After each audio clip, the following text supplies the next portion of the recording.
গত দুদিন ধরে একটি খবর সোশ্যাল মিডিয়ায় এবং কিছু পোর্টাল মিডিয়াতে খুব ভাইরাল হয়েছে।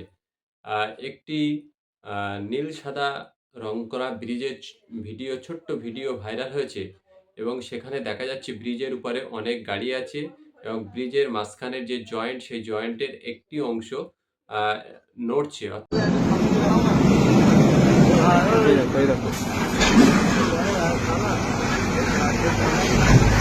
অর্থাৎ বৃষ্টির কোথাও কোনো কিছু সমস্যা হয়েছে।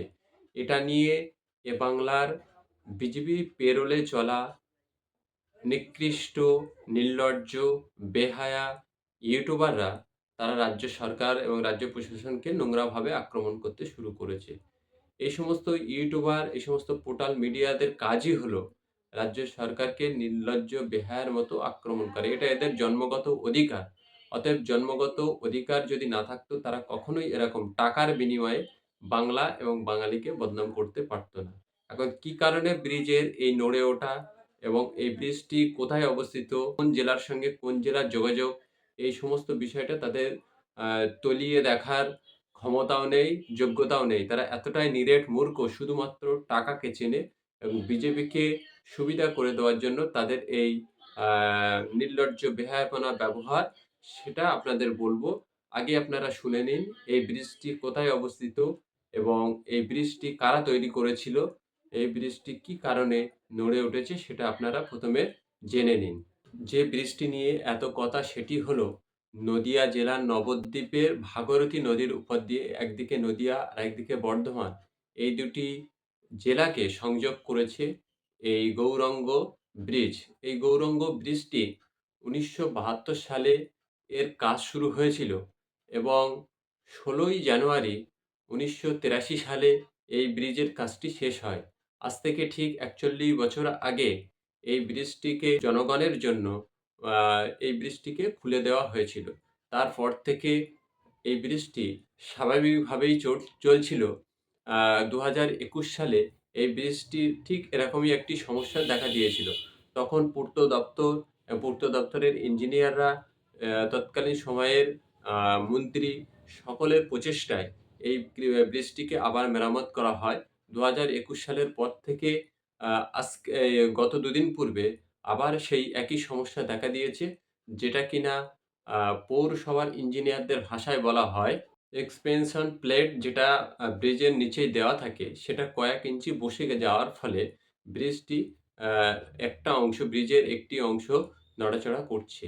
ইঞ্জিনিয়াররা সেখানকার জনসাধারণ ব্যবসায়িক প্রতিষ্ঠানকে কথা দিয়েছে এটাকে ঠিক করতে ১৫ থেকে ১৬ দিন সময় লাগতে পারে, যেটা ২০২১ সালেও করা হয়েছিল।